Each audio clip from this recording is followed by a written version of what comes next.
Time now for this week's Health Matters. Paul Critz with you, along with physician assistant Lynn Szabo. How you doing today, Lynn? I'm doing good. So is this science? I guess we'll get into it. The topic for today's Health Matters, this week's Health Matters, near-death experiences. Yeah, and I thought it would be more science than it was, but the science is beginning. Right. Okay. Now I have to ask: does this come out of like personal experiences in your life? Is this a concern? Why near-death experiences? Well, I have lost a couple people, actually 3 people in the last 3 months, so not really. Just more of an interest in the bardo, which we've talked about off mic. The bardo, that being the Tibetan. Okay, right. Way people die, and the period right after they die and right before they are reincarnated. And because we have towed the line. I mean, we've covered like end of life care, that kind of ameliorative sort of care, but then never going past that perceived point of no return with death. So, what did you find out about near-death experiences? When I dropped into the medical library, there was nothing about it. Yeah. So not much is known about it. I think there's a beginning understanding of it, but as you can imagine, it's kind of a hard study to sign up for. Why is there that there's not a lot? Is it just the anecdotal nature of it? You can't. Although a lot of people are dying, they're not really dying in scientifically measurable ways. That's true. And it's not like you can get a bunch of desperately poor medical students to sign on for a study like this. Yeah, right. It sounds like a movie, actually. It's kind of dystopian, right? Yeah. So they're weirdly personal, and they're super similar between people, and so that's kind of hard to understand. Anyway. Similar. Okay. Yeah. Despite the subjective nature of the experience and the inability to objectively quantify or qualify that, finding people are saying a lot of the same things. Right. Wow. Yeah, they actually are. So there's mostly positive reviews, from near death. Okay. And people specifically experience a detachment from their body. They float above. We've all heard that. They feel a sense of warmth and serenity and security, and oftentimes there's a light. Right. And so they have a decision about whether to go to the light or to go away from the light. So a few of them are negative, though. There's been people that have been in anguish and distressed, and sometimes even see some being that they identify as a devil or even look into hell. So the problem with this is this can be explained in religious terms and scientific terms, and we're looking at science here, and there's not much science. Oh yeah, exactly. It's kind of the bottom line. But it seems to go, it's personalized to whatever that person's worldview of religion is. And I just want to be clear, if you can hear it in the back, we're knocking down nature all around the Fug House today. So there's a lot of buzzing going on and weed whacking and such. Just take it as it's part of a Del Norte summer. I just want to explain that little bit of sound Especially design. July, because it's kind of overwhelming. Because if this weren't going on, you could probably almost hear the things growing out there, just the sound it would make. Don't fall asleep in the yard. Anyway. Okay, so that kind of it would seem that, the religious aspect of it, or the way that it can be described in a near-death experience in terms of religious or religion, and how that is not a very scientific way to approach this phenomena, if indeed it even is a phenomena. It seems like psychology is kind of the science that would take over in that regard, something that kind of bridges. No, actually. Really? I disagree. Okay. Because it looks like the initial studies are more anatomy. So they're trying to see where it's happening in the brain, and kind of if there's one process that's super similar that everybody goes through. Okay. So I think that opens the doors. So anatomy opens the door to physiology, which opens the door, I think, to deeper understanding. But the problem is that it's such a spiritual thing. That right there is why I bring psychology back into it, because that it could be one thing to kind of to sort of that American or that 20th century, and I know we're in the 21st century, but this was all 20th century kind of behaviorist, that mechanical way of looking at it. So that kind of makes sense. That's actually who was initially studying it. So First, this was described by science as a series of only subjective observations in 1892 by a lot of different physicians. But as you can imagine, they didn't really have the tools to make much of it. Right. And they were, interestingly, they were looking at people who were kind of dying quickly, but not in an unconscious thing. So they looked at people who had near-death experiences from falling and from drowning, because it seemed to elongate the process a little bit, that they could get more information. But in this century, or I should say the last century, it's been studied by Celia Green, Elizabeth Kubler-Ross, and John Lilly. And, John Lilly is famous for the isolation tanks and communicating with dolphins and stuff. So it definitely gets into the psychological realm.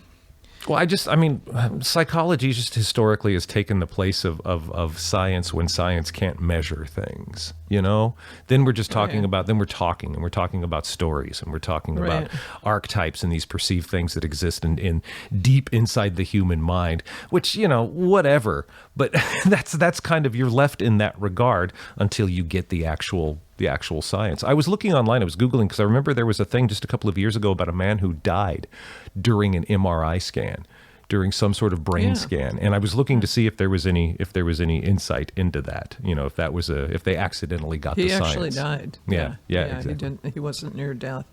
And that was a coincidence. Remember, nobody really signs up for that kind of stuff. Yeah, right. So.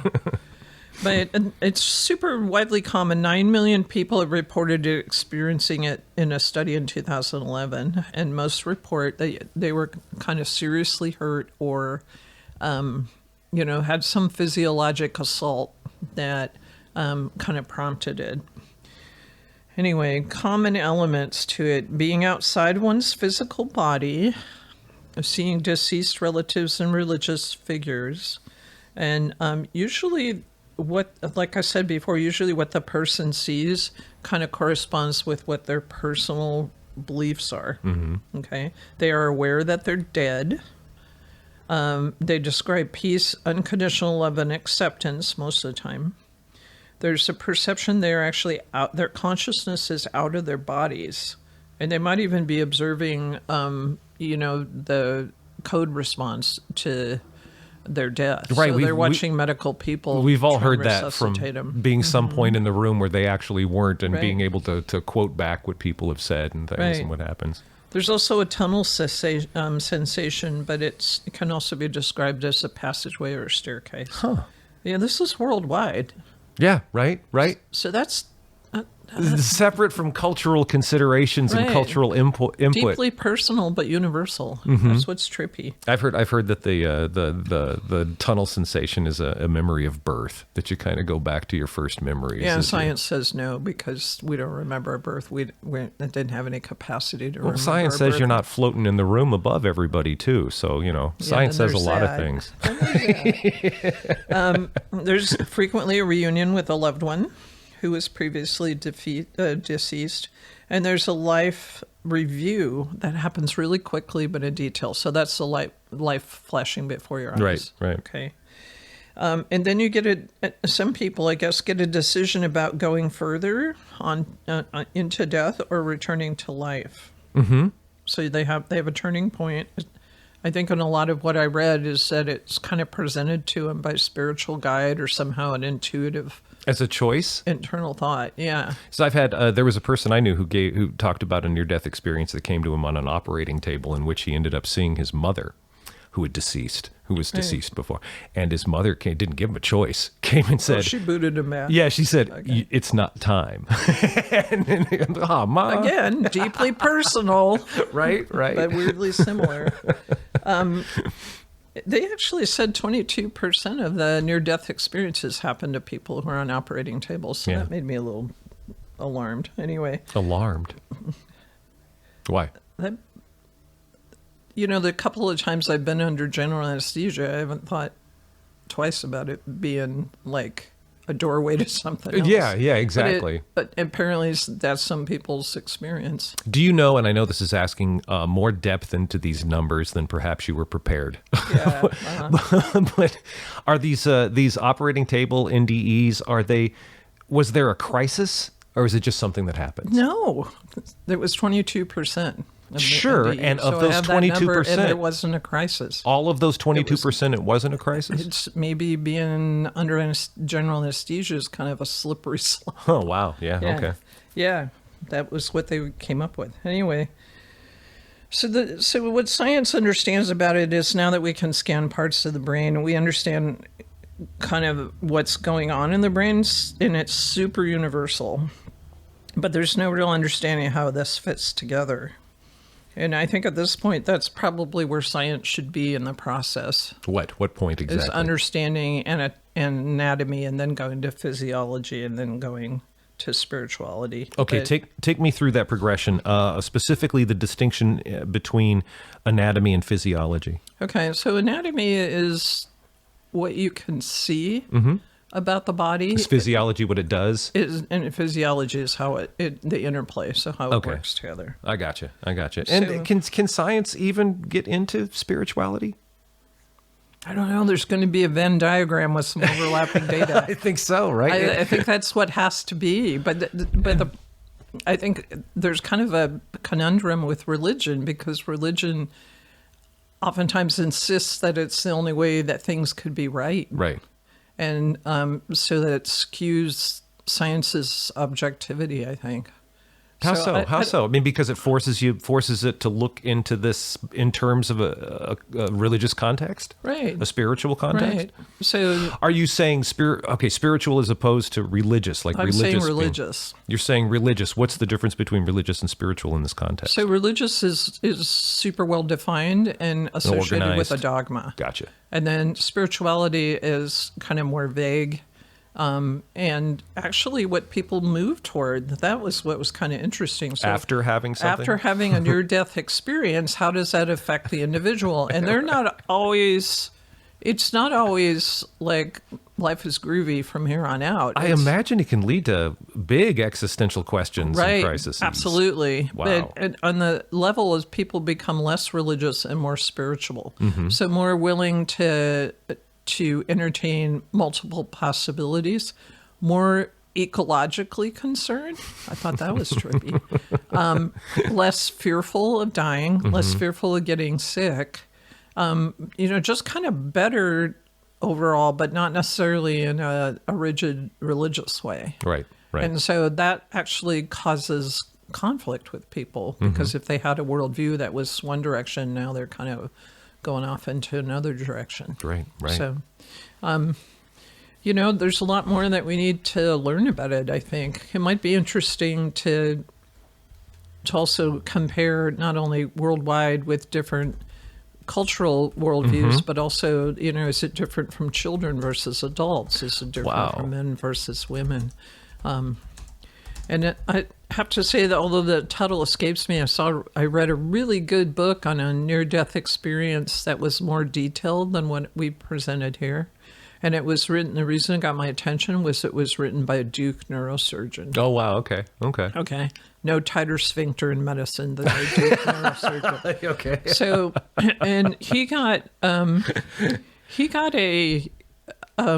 E. coli meningitis that was super unusual, and got encephalitis. So got an infection in his brain from E. coli, which is like, what? In an otherwise healthy person? It doesn't happen. So he had a 99% chance of dying, and he was comatose. I don't know. I can't remember if he was in a medically induced coma or if it was part of his illness, probably a little both. Wow. But he was in the intensive care unit for a week, and his family was making difficult decisions and things. And then, long story short, he survived. But his viewpoint is that he survived to bring back understanding about his experiences. And if you think about it, he's in a unique position to do this because he's super trained to understand how the brain works. But also, as a scientist, super skeptical, and what happened to him defied explanation by science. Wow. So the thing with him is he was an adopted individual, and his birth mom had had a miscarriage with a pregnancy just before him, and that person's energy, the miscarried soul, I guess, I don't know what else to call it, Right. was actually his spiritual guide through the whole thing. Oh, wow. And so his experience was Did he know about the miscarriage and the birth mother and all of that? He didn't know about any of that. That's what gets me right there. Oh, Yeah. wow. And so he's all the souls, I have air quotes on that he was, all the life entities that he was interacting with were about late 20s, early 30s. Everybody was in robust, good health. Everybody was dressed in kind of vividly colorful peasant kind of costume. Okay. Which seems a little random to A little me. but bardcore. Okay. Whatever. I want my jeans. Anyway, and then they were flying on the back of a really large bird, and they were flying over this very pastoral with like little villages and country living, and everybody was happy. Oh my God. Yeah. So he's living in an urban setting. It's interesting. I don't know. Is that really what heaven's like? I don't know. Is that what his heaven's like? Either way, it's an interesting question. Right. I mean, is that your heaven you carry around, that you die and you're going to go to, I don't know, the Midlands in England? Is that what heaven sounds like? That's what it sure started. Or maybe Yugoslavia or something. Scandinavian. Bulgaria. But, Europe's heaven is in Europe. That's a very, very privileged thing to think, I think. It should be noted he wasn't necessarily Caucasian. I think he was of continental Indian descent. Oh my God! Okay. But I'm sorry, I can't remember the title of the book or his name. But he is still a practicing neurosurgeon, and he only has 3 Yelp stars, which I think is. Oh, that's too. I really want to read that book. I know. I'll track it down for you. Wow. But to me, as a relatively scientific person, that didn't sound so bad. I could go with that. If that's what you've got going on, but with the way it's written, it's very interesting because he'll write a chapter of what he experienced, and then he'll write the science. That's really cool. How he interprets that in the different parts of the brain. I am married to a librarian, and often all I have to do is, I'd like to read this book I heard about, and she'll find it. So I'll do that with her. I want to read that. And that whole, there's something about, I was just Googling too, because this again is something I'd heard in the past and I talked with somebody that at the moment of death, your brain cranks out like DMT or something similar to DMT, a hallucinogenic compound. Right. And that just amps up the whole experience, maybe. I don't know. And this is something that I've only just heard in the last couple of years. I have no idea how much of a established fact That's that why is. I want to get Michael Freck on. This is actually kind of prep for Michael. Because he wants to do a citizen. Remember we talked about Resolution Care. He's no longer associated with them. But he wants to do a citizen scientist project on hallucinogens at the moment of death. So I think he's probably well versed by that. Man. He is on the Colorado River, but he said he'd come talk to us when he got off river. When he got off river, that's nice. So that's kind of really what got me thinking about this. And I don't know. Alas, there really isn't any definitive thing to report. It's still a kind of a great mystery. I'm intrigued by a number of the things you brought up. I'm intrigued by the fact that there seems to be a similarity between these experiences, or between experiences regardless of culture and regardless of where you are.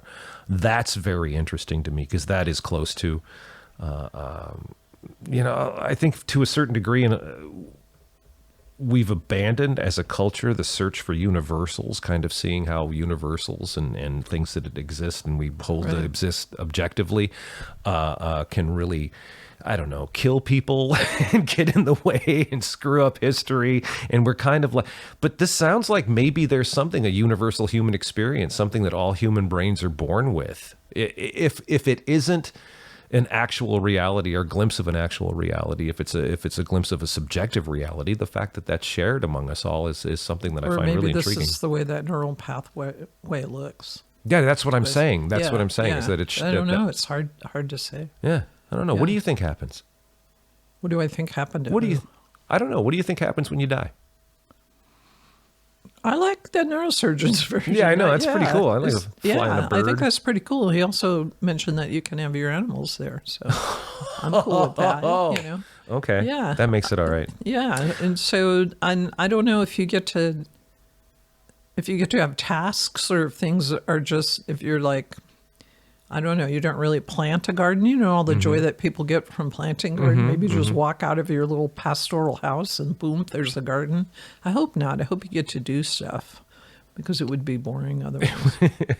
There was a couple of things. There was I had a step grandfather who perhaps I didn't know him very well, and he wasn't in my life for a long, long time. But he was a very colorful character, and when I was a kid, and he had a colorful life that was involved, being in the Navy in World War II and being discharged less than honorably for criminal things, and had a very, very colorful alcohol life, right? Right. Before he died, he had dreams in which he went to hell, in which there were devils with pitchforks, very old school heavy metal album cover kind of vision of hell. And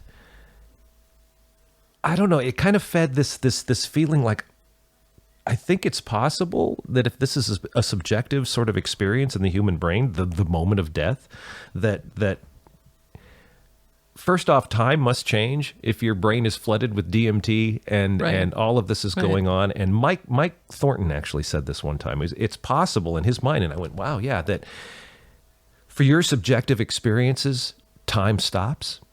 Right. And so perhaps that moment of death, at least for you, can seem like it goes on forever. Right. Which is interesting. They did talk about that, about how everything was in vivid slow motion detail, but really rapid. Yeah, that's at the same time. Yeah.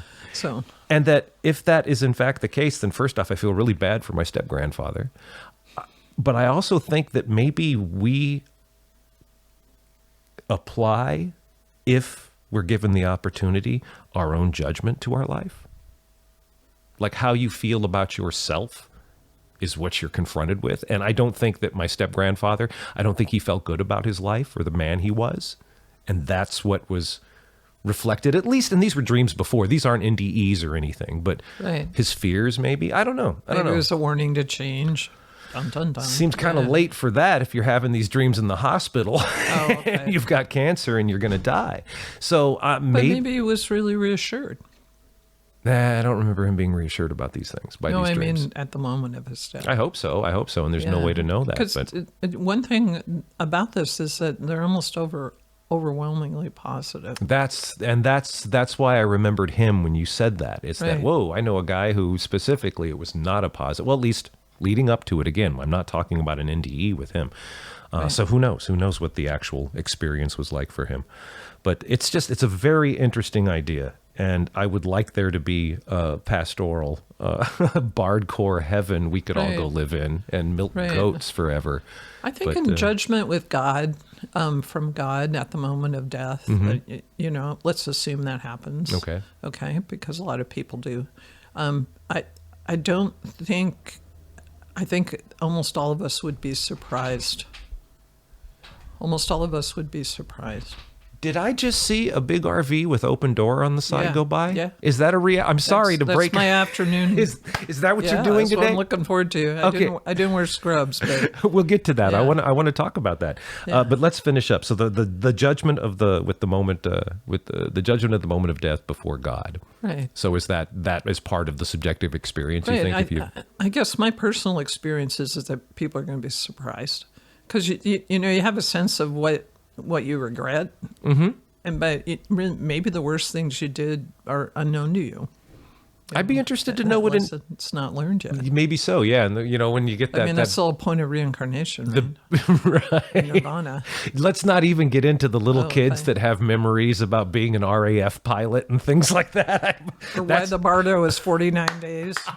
Why are you in line to get reincarnated for 49 days? Like, whose idea was that? Just make it an even 50. Make it 2. I don't know. I don't understand. But there's so many questions and so many interesting topics. But I involved. also think at the moment of death, people find things out. You think so? Like they have great mysteries in their life, and I also think there might be a moment where, oh, I get that. Mm-hmm. Like I always think of Jackie Kennedy. She must have wondered why her life turned out like it did. Mm-hmm. She probably has a different set of data points than we do. I could give her that, but maybe when she died, she saw the bigger picture, what happened to her in Dallas.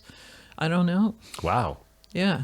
I think it would be kind of cool if people, had traumatic experiences in their lives or some great mystery and somehow it could be revealed to them. I can't harbor that hope because it seems kind of a ripoff to me. If life is going to give you that, why does it wait until you die? That doesn't seem fair.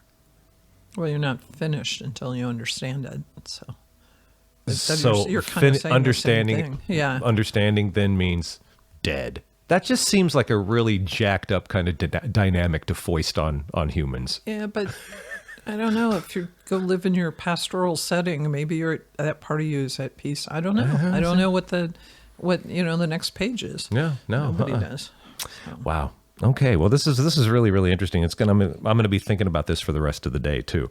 But what you will be doing for the rest of the day, I had no idea that we were at this point. So just up the street from the Fug House here on Elk Valley Road in Crescent City, we of course every Sunday. Every other Sunday. Every other Sunday. Sorry, every other Sunday. I just thought the every other part was when you go to it, but it's every other Sunday at the intersection of Howland Hill and Elk Valley Road. There's a walk-up clinic. It's for our houseless population all around us in the trees and the swamps, and it's for them to walk up and get all sorts of care. We've done content about it before, both in Health Matters and on KFUG and through Redwood Voice. And I know that for months, it's been years, I think, it's been in the offing that there was going to be a mobile services vehicle of some sort. It was being built for Open Door. Did I just see it for the first time? You saw the dental.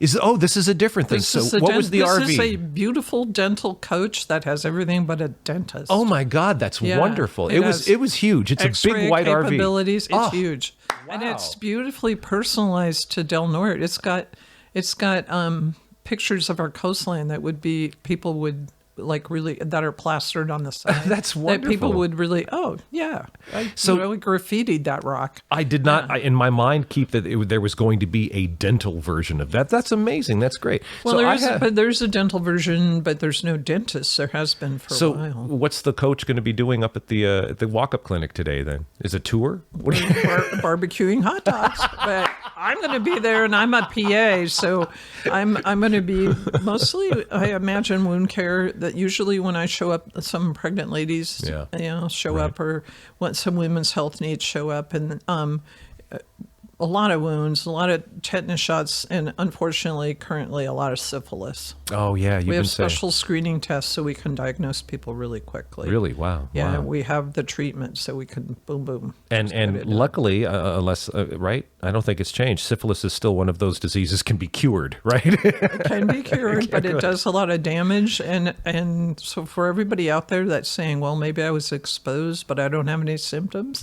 Why that would be the most common symptom of syphilis is no symptom. Oh, wow. Okay. If you're interested in getting tested, drop by. Okay. All right. Yeah. So can I wander into the dental thing down there today? Yeah. You want to see it? Come on down. I might do that. Yeah. I might see if I can get an x-ray, actually. That'd be nice. And of course, there is a larger coach van capability coming at some point. Yeah, that's going to be born in February. So this next year, that's coming? Yeah, cool. February 2024. All right.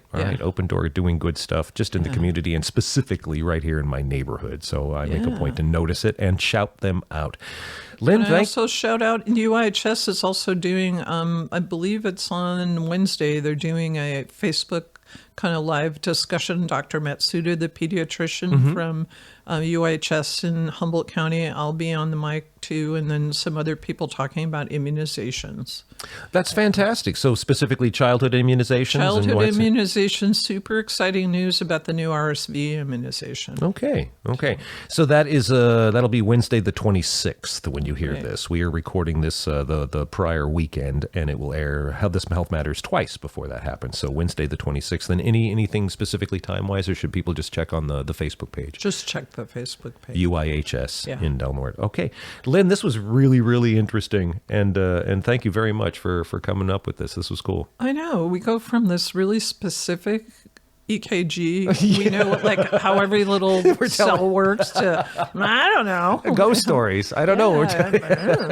So anyway, stay tuned. All right. That's it for this week's Health Matters. Lynn, thank you. We'll talk next week. All right. Thanks.